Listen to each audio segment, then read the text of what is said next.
Common question we've seen with our clients that own businesses is what are some efficient strategies to maximize Social Security benefits with how you take your income out of the business. So Matt, what are some things that you could consider as a business owner to make sure you're getting everything you can out of Social Security?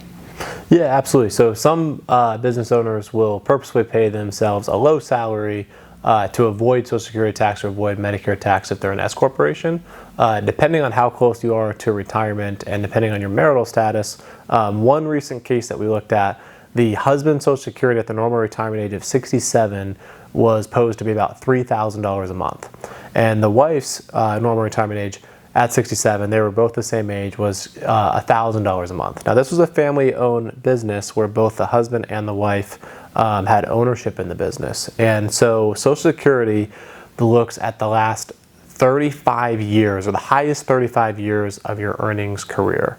That's fact number one. Fact number two is that if you are married for more than 10 years, in this case, this was the case, spouse is eligible for either their own benefit or 50% of their spouse's benefit at normal retirement age. Again, this would be 67, whichever one's higher.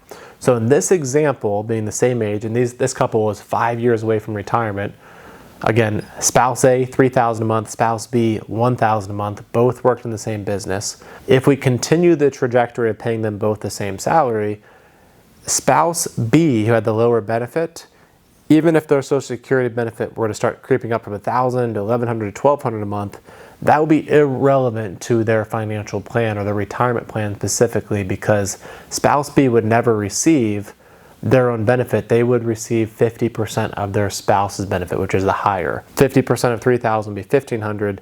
So their $1,000 or even a little bit higher would not have become relevant. And even if spouse A passes, spouse B inherits 100%. They go from making 50% of that spouse's Social Security. So if they were both living a happy life, spouse A would be receiving $3,000 a month, spouse B would be receiving half of that, $1,500 a month.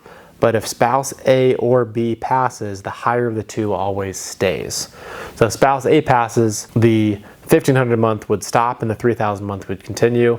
And again, if spouse B passes, the lower of the two, the $1,500 would go away, but the $3,000 a month would continue on. So in this case, we evaluated, and actually there's a tool on SSA.gov, Social Security Administration.gov. They will have a record of your entire earnings history.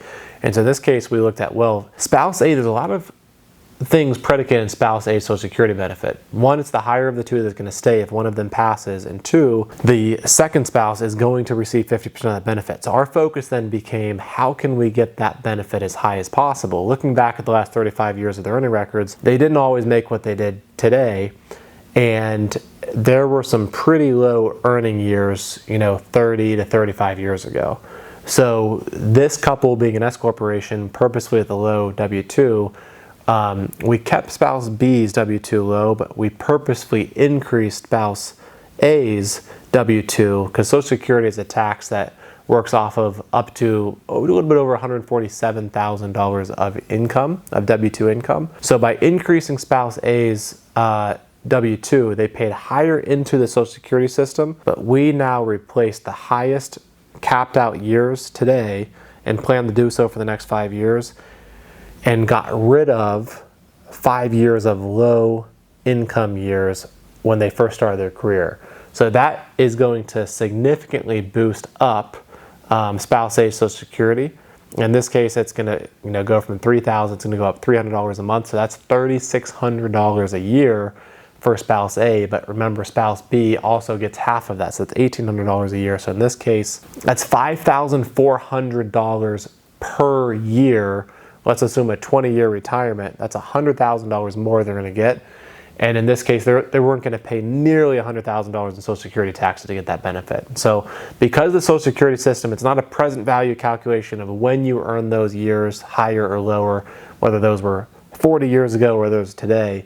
They'll just look at the best 35 years. So a lot of cases, it makes sense to pay attention, and especially 5 or 10 years leading into retirement. Are you maxed out in Social Security? If not, and you're married, can you get that higher of the two benefits maximized as much as possible? Because there's several factors that work off of that highest Social Security benefit. We look forward to answering any questions you have around Social Security and how to maximize this, especially if you're a business owner, have the flexibility of how much you pay yourselves. A lot of neat things you can do to maximize your benefits.